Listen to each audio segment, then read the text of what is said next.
Hey guys, we are Arielle, Tori, and Austin, and welcome to This Is How We Mom, a real unfiltered podcast from three mom friends navigating motherhood, marriage, and life in our 30s.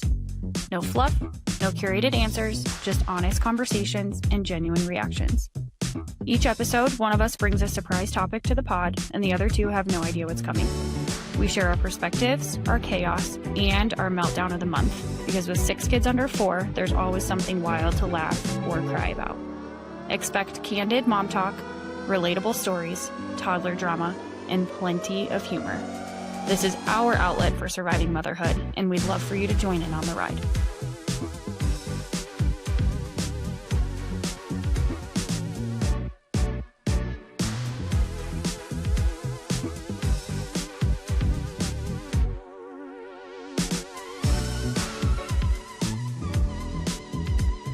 Figured we'd do like short bios, talk through who we are, and that's it. So who wants to go first? Girls?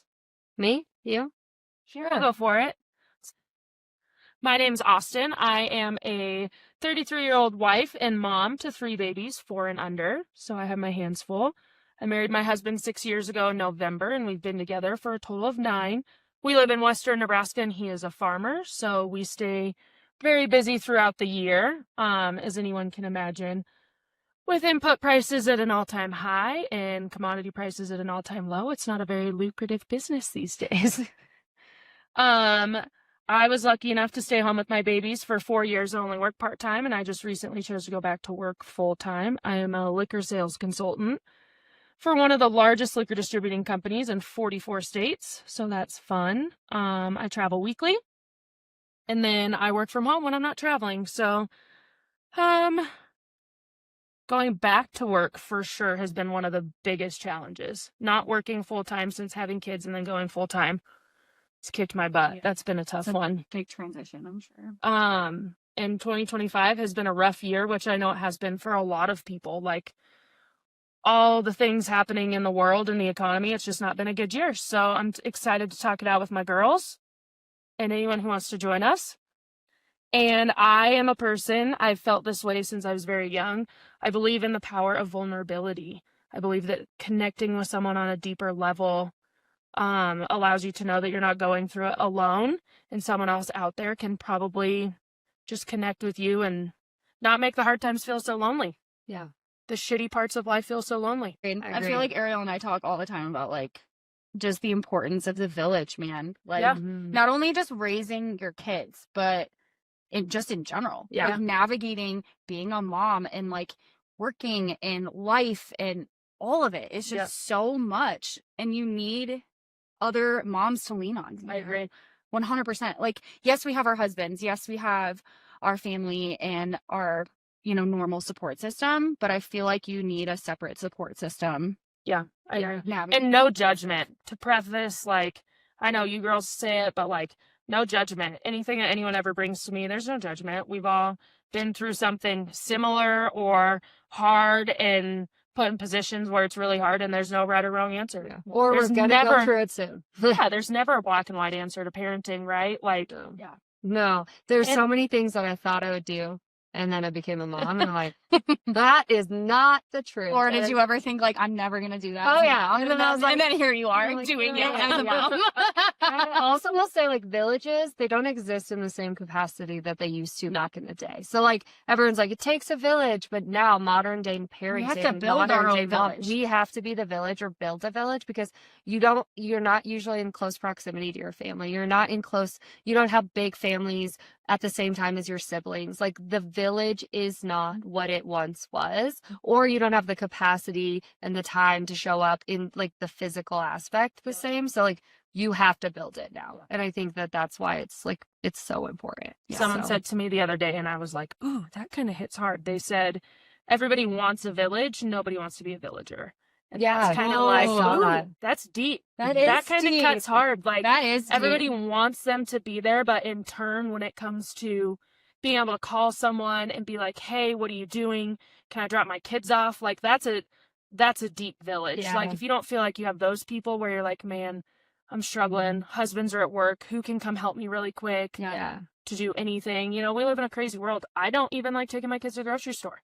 Yeah. No, honestly, it's So yeah, that one really hit home. So yeah. I also saw something tying into that is like village and showing up for each other. I saw something recently where it's like we need to get back to being inconvenienced by our friends. Like we are so quick to not inconvenience or be inconvenienced in friendships, and I think it's to our detriment. Like now we're making us people, yeah, like now most people, like now you're making somebody go from the Uber from the airport to your house instead of going to pick them up. Like, right. instead of being inconvenienced to build these friendships and plug into your friendships, we're pulling away from that. Like Yeah. someone's calling and we're like, oh, we don't have time for that. We're not being convenient. Like we're not allowing ourselves to be inconvenienced by our friends. I think that that's what doesn't create a village. So Even saying, hey, I'm coming over. Mhm. Yeah. Come as Yeah. you are. yeah, So I you love because that. my house will never be clean for you to come, so. My house will probably be clean, but mostly because I'm like OCD and anal, and that it's a mental health issue. Yeah. More so, It's a coping. We'll get into that. mechanism more Next than episode. because I have nothing but time on my hands. I tell people my house is messy. It's not dirty. There's a difference. It will never be. There is 100% There is difference. 100% a difference. Awesome. Well, yeah, I love that. I think it's so exciting because we are so different, and that's part of why we started this podcast. Is we're very different people, but we are friends and we coexist and we try to be each other's village, and we're all in similar stages of parenting, so it's good to like kind of do it. Yeah, 6 kids, 1 under. Yeah, it's wild. How do you think the dads are doing? I was just about to say I just got a sound note. And there's only 2 dads, so We're missing one dad today, folks. He's harvesting, so there's 2 dads taking on all 6 of them, and I think I it's cannot wild. wait to hear how this is Yeah. going. Oh gosh. Well, speaking of, I better cut into my bio because we could be here all day. Time and limit. they will not survive. Yeah. The dads or the kids? I think the kids can. I think the kids can be raised by wolves at this point in time. I'm Yeah. much more concerned for the dads. Yeah. Okay. I'm Arielle. I have 2 beautiful and wild little girls, 3 and 1.5. My husband and I have been married 6 years and together for almost 13. We live in the mountains of Colorado, and I primarily stay at home since January, first time with the girls, but I still run and operate my own business with very minimal childcare. Because even though I became a stay-at-home mom, I didn't cut that other part out because life is expensive. Yeah. My daughter does go to preschool, and then I have a girl who comes to the house 2 days a week, which is helpful. I would describe myself as a loving but stern parent, and I think that that'll be in future discussions also on like our parenting styles and everything, but I definitely wouldn't follow the gentle parenting model. I do try to monitor and model certain communication tactics and patience to make sure my daughters don't like fall off the rails without feeling loved and understood, but I do believe in discipline and setting boundaries. Yeah, so right now our lives are crazy.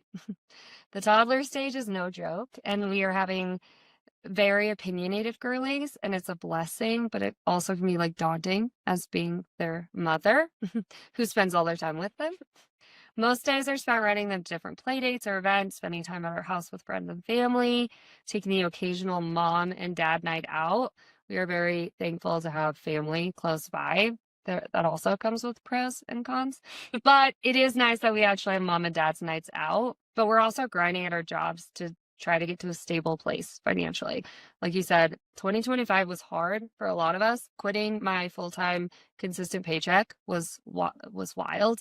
And now it's just like grinding to try to get like financially stable, living in such an expensive place. Colorado is really, really not cost effective to be here. It's beautiful, but you're paying for it. So anyone else relate to that?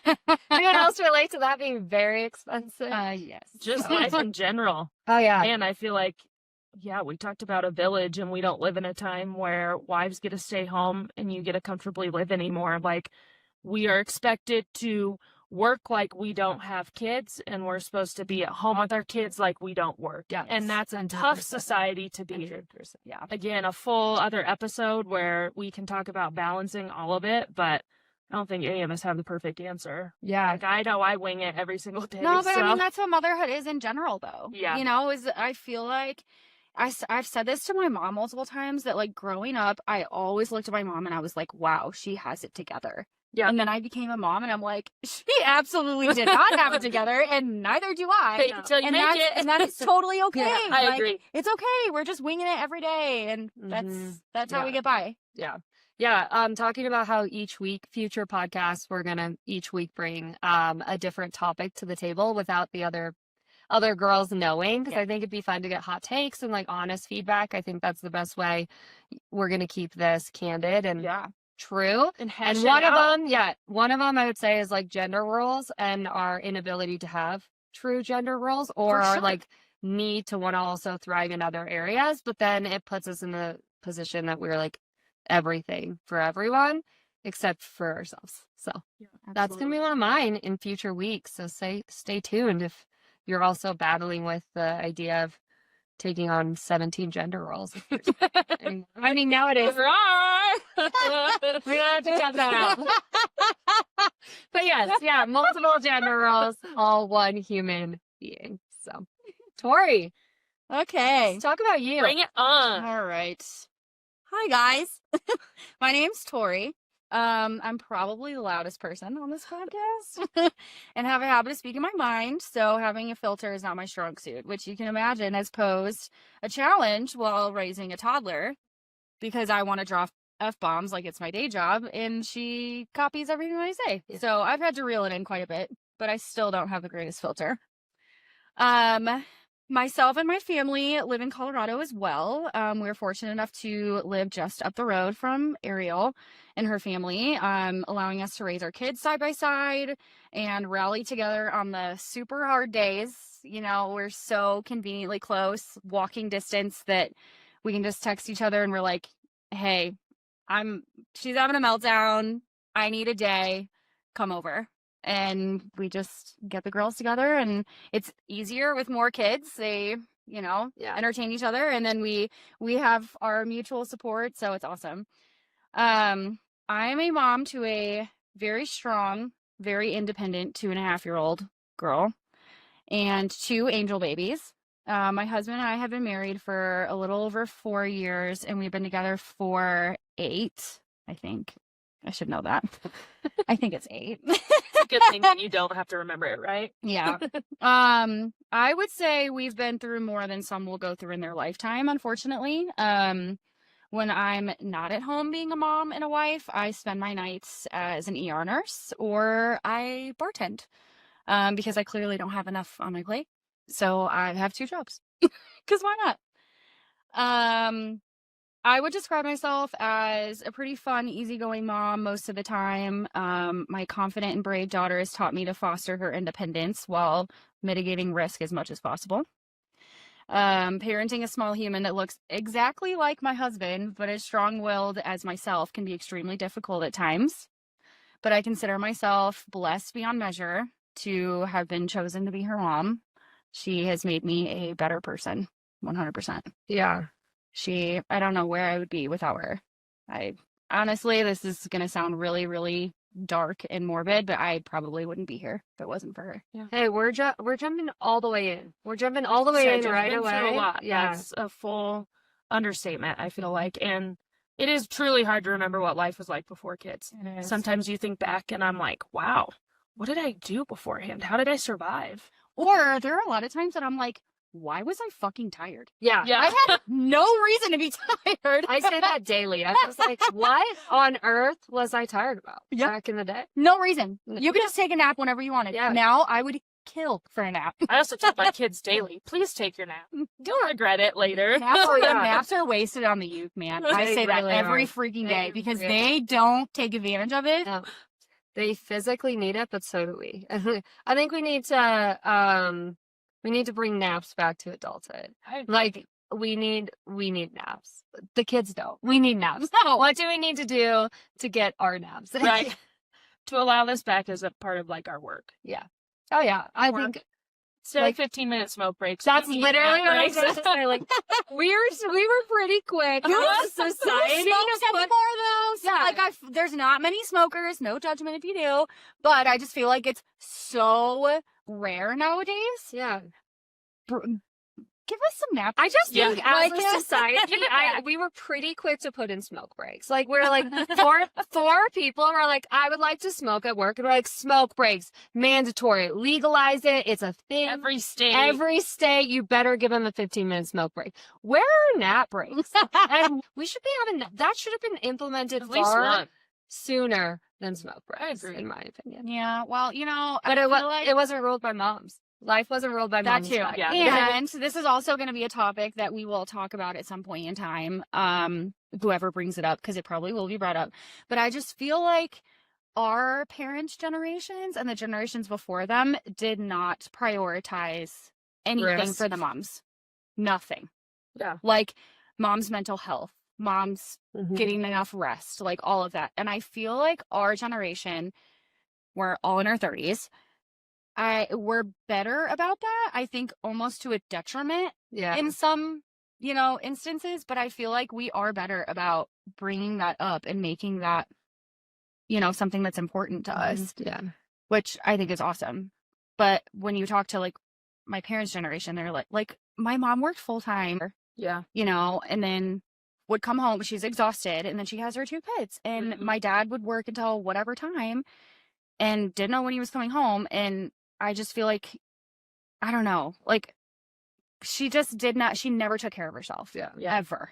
Until It was my brother and priority. I were adults. Yeah, I tell you what, No. 90s moms grinded in a way that I can't even like fathom. Like, know. I look back at now at my mom and everything that she like endured, because when I was a kid and had no idea what life was about, I felt like I was pretty judgmental of like moms, in a sense of like, well, do more for me, take care of me more. Right. Like, I was so selfish. Now I'm a mom, and I was like, she was also 30. She was also a 30-year-old woman trying to like figure things out with a husband and a marriage she was also trying to do, and like all these things. And she still was like raising us. And I don't remember seeing her falter very often. And I'm just like, you 90s moms were built, 80s, 70s, I don't know. But the moms back in the day were built different. And I'm not saying, like, I think we have our own challenges and we're also built That's very different. Yeah. But I just remember being like, they just literally never did anything for themselves. Based on what I know, and even Yeah. like conversations I have now where I'm like, Mom, I just need like me time. She's like, what are you talking about? Yeah, You're like a that mom." wasn't a thing. That wasn't a thing. Yeah, she was like, you gave up me time when you had them. She's Yeah. like, I don't feel like that's how it should be. She's like, that's how it was for me. I think And that's was part like, of the "Oh." guilt we feel as moms too, though, is that generation doesn't understand that like we are trying to prioritize our mental health. And so we feel guilty for wanting me time Yeah. when we shouldn't. And that's coming from shouldn't. someone who was raised by a single mom who worked 3 or 4 jobs all the time, Yeah. who got like 0 from my dad in child support. So like she didn't have extra like money coming in, and we were involved in everything. I don't know, at times she told me no, I couldn't do a travel sport. Yeah. You know what I mean? I couldn't get a book at the Mhm. Scholastic Book Fair, those have kicked in because my kid's in preschool now. So, Yeah. but yeah, That might it's be just, rural America too, though, because I don't think they have those anymore. not the actual Maybe fairs. not. You're right. Yeah. I don't know if they're No, set not the up. fairs anymore. I don't think. know. That's Sad. I used to love this. I mean, You talk. That's where It's impulse all- buying started for us. Yes, impulse buying. My anxiety started when I had to learn how to read in front of my classroom full of peers, and you like read ahead so you wouldn't mess up your in Yes. front of 25 kids. Yeah. I never My- did that. Stop. I literally, I'm like, I feel like I'm the most type A, type B person.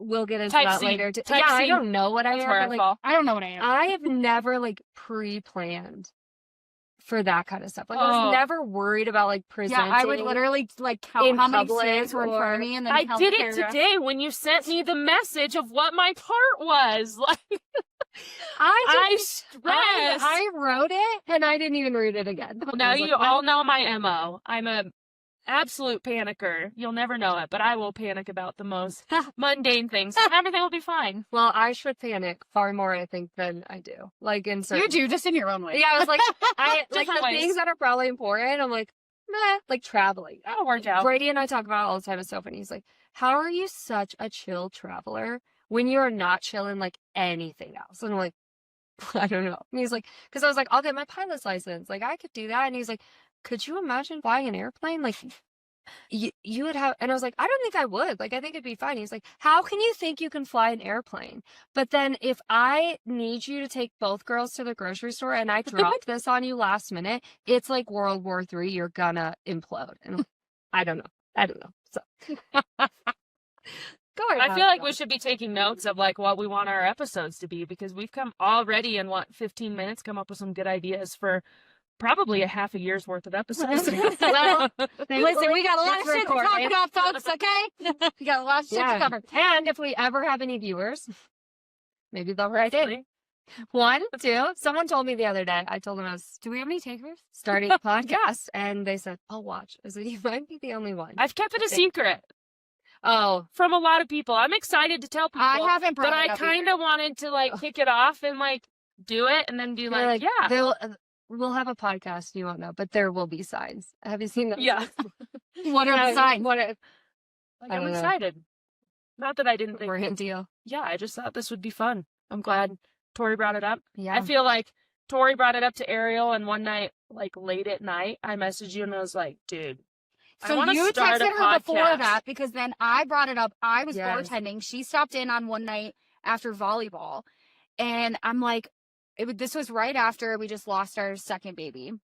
And I was like, dude, I feel like this is all happening to me like for a reason. Yeah. I feel like, not necessarily for a reason, but I guess what I'm trying to say is like, I'm supposed to get something out of this and like make a difference. The bigger picture. And I will get into this as well, but like my specific situation is extremely isolating. Yeah. Because there's a lot of parts that you don't share with the general public. So I feel very much alone a lot, even though I know that I can talk about it with like my very close friends and whatever, but it's still just an extremely isolating position to be in. So I just felt like if I can make someone else feel a little less alone by talking about that, I would feel like I accomplished something, and like, this sounds so messed up, but I would feel like I'm helping people more than I do at my job, because I feel like as a nurse, there are a lot of times where you're limited and you don't get the opportunity to make as big of a difference as you really want to. Yeah. So if anything comes out of this and I help someone somewhere out there, I will feel like I accomplished something. Yeah, I agree. I've been like playing with the idea in my head since we had our first NICU baby. Mm-hmm. Like, man, people need to know how hard it is, but also like how okay it can be. For sure. Like, there are positive NICU experiences. I've had 3 of them, but they're terrifying. And when people, also a part of motherhood, people only like to tell you about the scary shit. Mm-hmm. They only like to say, especially like deep in the trenches, like toddlerhood, people are like, man, just wait until this. And it's always something negative. And it's like, yeah, but I have a 4-year-old, a 3-year-old, and a almost 15-month-old. And like, the good for sure always outweighs the witching hour when I'm trying to cook dinner, or the fall that my 15-month-old just took smoking her head on the concrete. Like, the good always outweighs yeah, she already has enough trauma. Yes. But like, the good outweighs it, and a lot of people don't like to tell you about the good. They like to just say, just wait until middle school with a girl, wait until it's really hard. And like, having 2 girls all the time, all years. Well, wait till they hate you from like 14 on. And I'm like, whew, yes. I mean, if you ask my mom, that is real. But I'm like, how about we just like build each other up a little bit? Because we have enough negative things going on in our own head. Like, I don't need to also like just wait until something is going to happen. Right.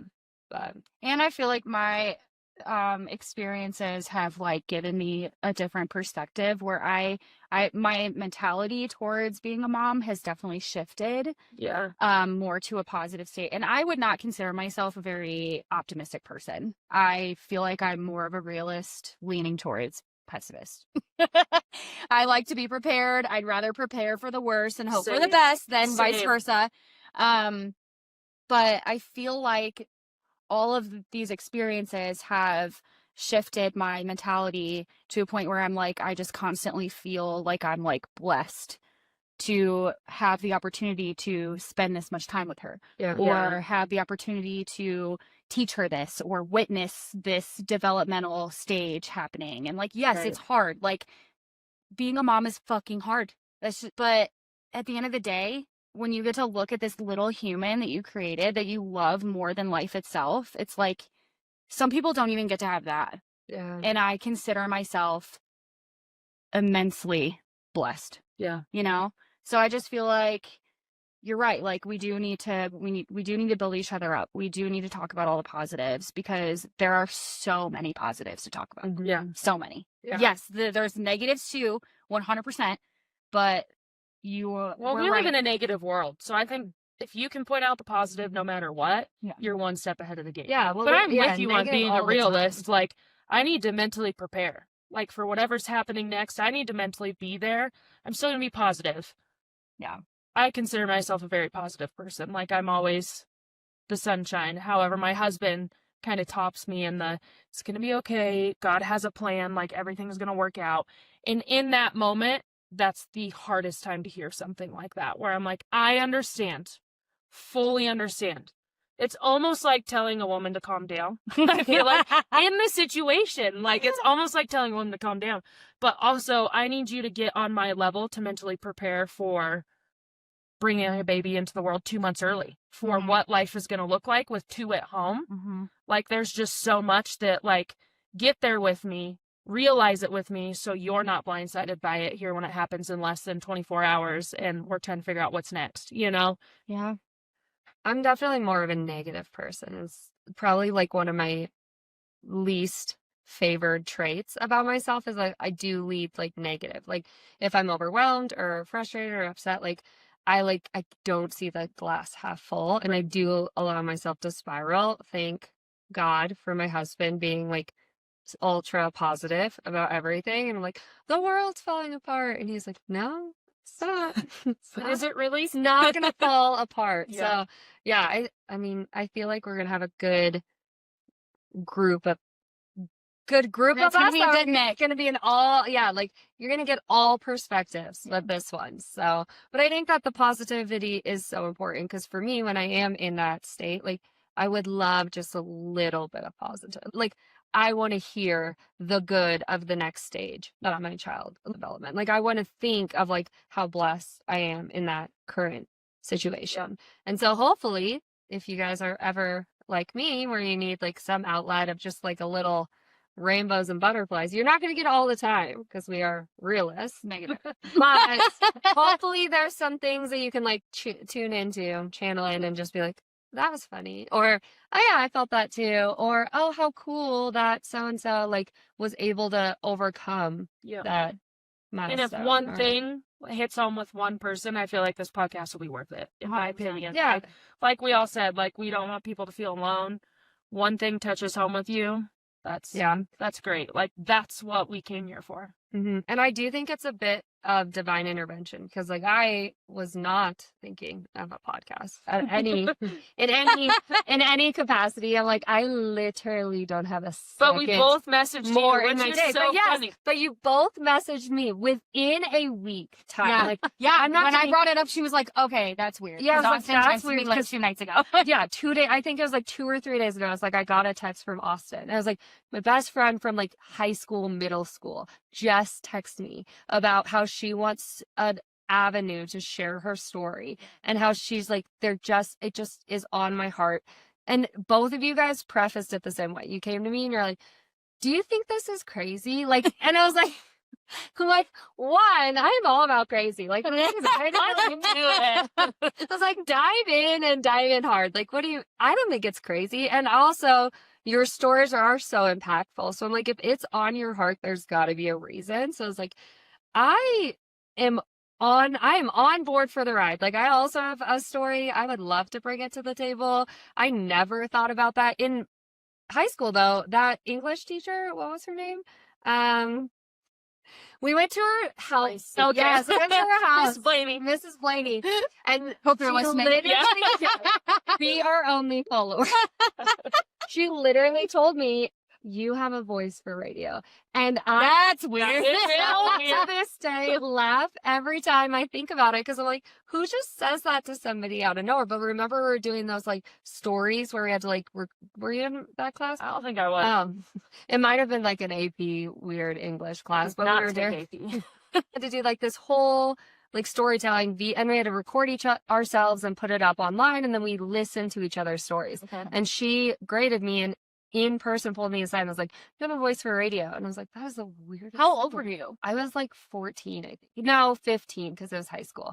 I was 15. I Yeah, think, but my if freshman you were year. you were not taking AP in English in I freshman year. don't know this. So Stop maybe it was my there. sophomore. You're smart, but Maybe I feel like sophomore. maybe junior. I don't know. I'll see when I'll text her. Karen that's- Blaney, that's can you also- clarify. Yeah, can you please let us know when I took AP English? That also makes me wonder because I feel like my voice is a lot different than it was in high school. Like, I feel like you just kind of grow up. Oh, I know. You know what I feel I'm like saying? I feel like I sound very similar. Does she? Cause after Clarification. because I sounded Yeah. so different before I got my tonsils removed, which is tangent, way off track. But then when I got my tonsils removed, my voice dropped like a few Okay. octaves. So what's in my head, I feel like sounds really high still. Like I feel like I have a high voice. But if I mean, do you guys do have a consider I have a high voice or a low No, voice? I think No, like I feel like it's pretty low. I feel like I sound like a guy on Yeah, so I think on anything that, like yes. that. So this is like But beyond so it out of did my shift comfort in high level. school, and I feel like this has been my voice since high school. Yeah. Interesting. But yeah, so Miss Blaney, let me know. Write me. Also, I'll if figure it out. Well, I'll anyone, text Kristen. if She'll anyone know. is following that I went to high school with, do I sound different? Yeah, there you go. Please tune in. You're not following yet, but when you do, we have 0 followers at this time. But yeah, so I felt like it was.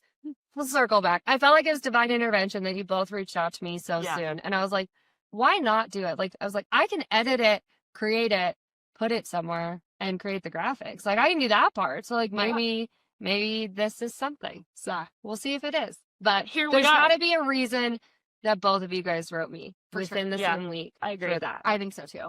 Which- So that's why we're doing this. That's Yeah. why we're here. Mm-hmm. cut it for the Mhm. week. Did you guys always want to be moms? Like when you were young, That's a good growing question. up, is it something that you always knew you wanted? That's a really good question. I do know your answer. But you want me to go first? You want me to answer my own Yeah, question yeah. first? Answer your own question. Yeah. I 1,000% yes. Like always knew I wanted like 10 kids. If anyone who's known me forever, my answer was like 10 kids, always. We So actually another, thought she'd be the first one to get married and have Yeah. kids. Like we thought like 18 she'd be popping out kids. Yeah. out. Like that she wanted them that bad. and Not I that felt, she and I needed felt to be a teen behind. mom, but yeah, right. that you wanted them. So And I felt behind because like I was the first one out of my family that didn't have a baby by 21. So like Wow. then I felt older also. And then I caught up quick. Man, yeah, you sure like life did. like engaged, married in 2019 and then babies 2021, 2022, 2024. Like so I feel like I can tell people too that like ever sit and feel like behind in life, like it's okay. It'll happen, you know. Yeah. But yeah, I've always known I wanted to be a mom. The curveball of having 3 NICU babies and knowing it's kind of like for my own health reasons, like a life or death choice that I don't have any more babies is a very hard thing to cope with. Obviously it was my choice, but not the choice I wanted to make, right? Like Yeah, you wanted like six. I wanted more, but I knew sitting all drugged up with my last one, knowing that She'll if be I next didn't week. give the Look. consent to have my tubes removed while I was in my C-section, like it would just kind of be a dumb move. Yeah. Like that You know. you maybe your head would There's take still over a your chance, if heart. people don't know that, after men get a vasectomy, there's still that chance. So Absolutely. it wasn't 100% like, no, I'm not going to do this. Yeah, he'll you get a can do vasectomy, it. Yeah. But it's not 100%. And I just, that 0.1% chance wasn't worth it. Like it just Yeah. was Well, so you- hard. Yeah, but but there is a very good chance Yeah. that you would have gotten pregnant. 1,000% chance. You or that baby wouldn't have made Mhm. it. Yeah. So, but yes, I've always known I wanted to be a mom Yeah. my whole life.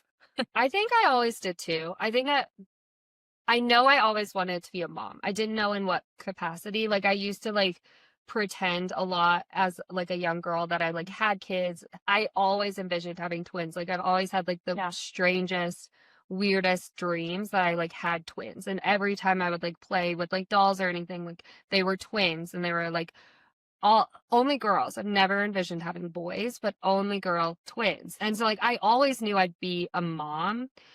With that being said, I always was much more interested and consumed with the idea of being independent and pursuing my work and career and my calling, that I wasn't in any rush. Like I definitely like I at 15 would tell my mom that like she was an old mom, and I'm not kidding. You know what, like, though, and in I'm that like, generation, though, she was older. yeah, and my dad is like older than hers, but Yeah. I'd always be like, you guys are old parents. I never want to be an old parent. And then to the age, I'm exactly on the same trajectory, and I was like, I get it now, but Irony. I just wasn't. Oh yeah, so much irony. I wasn't in any rush. Yeah.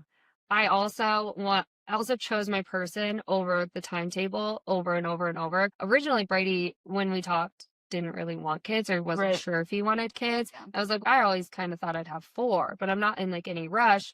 But like, I'll choose you over having them right away. Like, I don't need them now. So like, I'll choose you and we can work through it together and then we can circle back. So I wasn't in any rush, but I definitely knew I wanted kids. Yeah.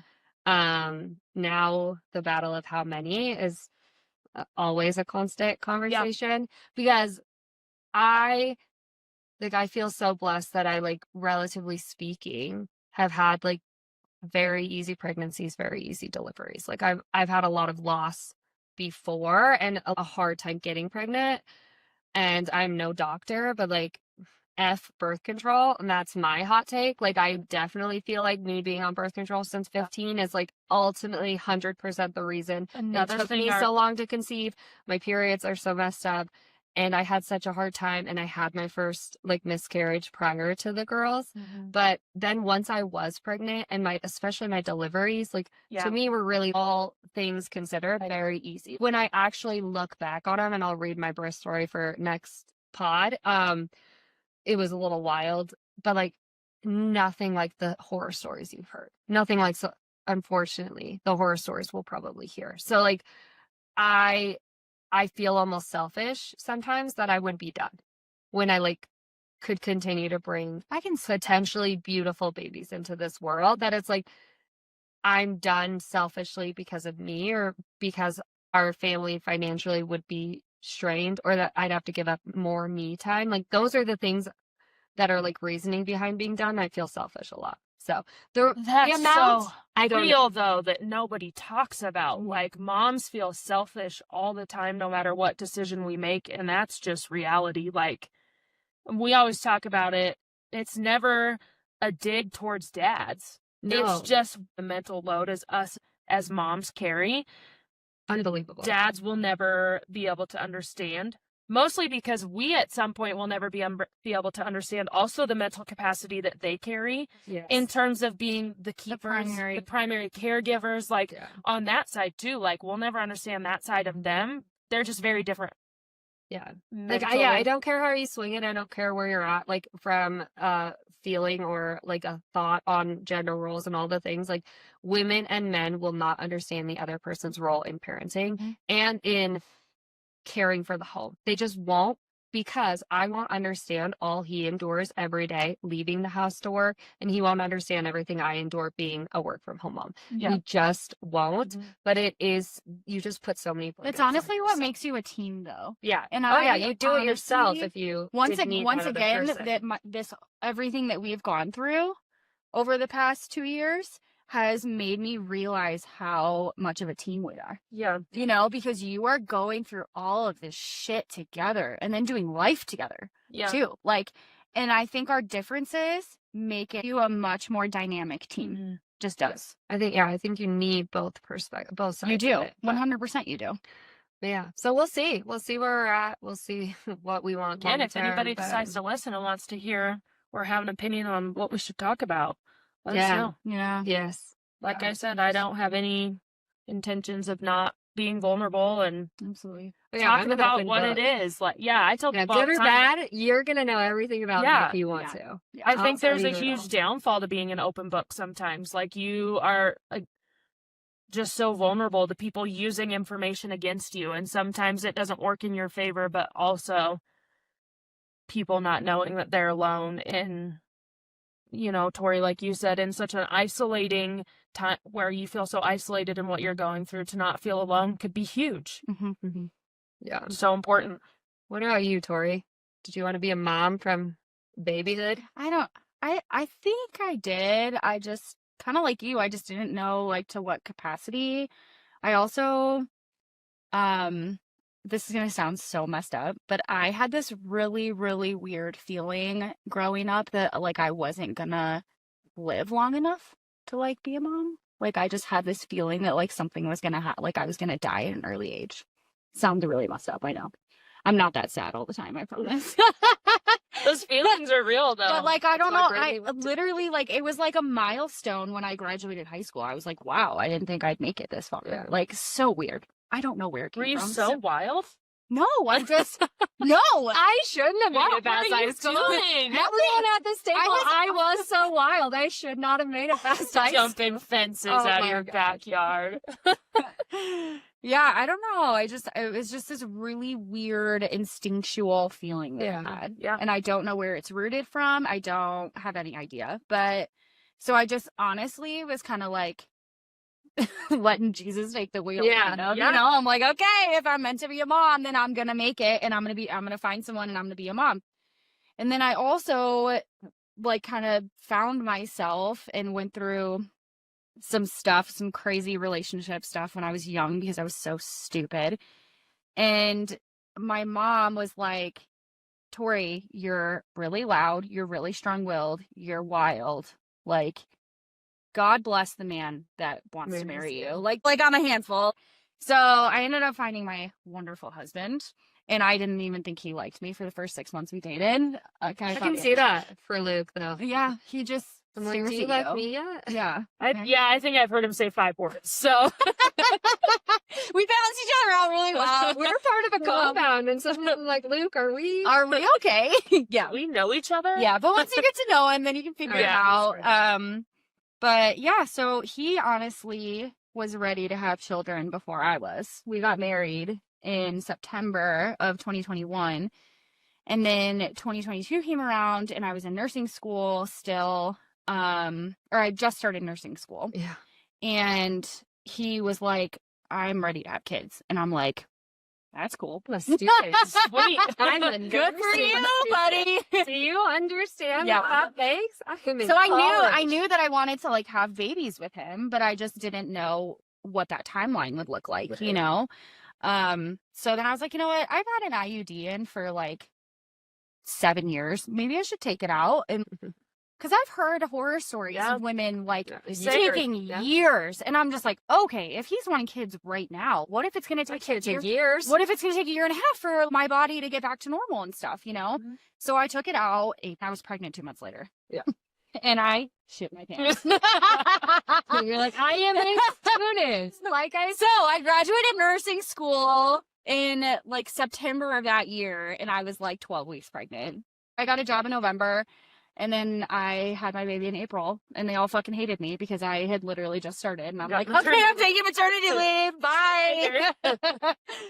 So yeah, I don't know. I feel like I've just been kind of like a go with the flow kind of person. Also, though, I feel like for you, it probably like you met someone who made it feel like, yeah, you could picture that, Totally. right? Like, I Totally. do think that's a big realization for people, too. Totally, because I don't think You I meet was someone like, and you're like, yeah, I could have kids. I with this wasn't man. I wasn't like you where I was like, I'm dead set on having kids. I think I like liked the idea of Mhm. it. But then when I met my person, I'm just like, okay, it's not just about wanting to be a mom. It's about wanting to be a mom to your children. Yeah. So like making humans with you. Yeah. You know, so it definitely changes things when Yeah. you meet the right person for sure. Yeah. So yeah. Maternity leave. Add it to the list of things we should. Oh my gosh, yeah. It's You just two We have have both- a list You two have longer both than talked life about, itself. Yeah, talked about maternity, birth control. no maternity. Let's just A solid 2 years of podcasts coming at you. at yes. least. So we may have no followers, but we're gonna have plenty of content. Nailed it. All right. Well, that's enough wisdom for one day. Go hydrate, call your mom, and hug your babies. And hey, give yourself a little grace while you're at it. Catch us next time. Same place, same chaos. See you later.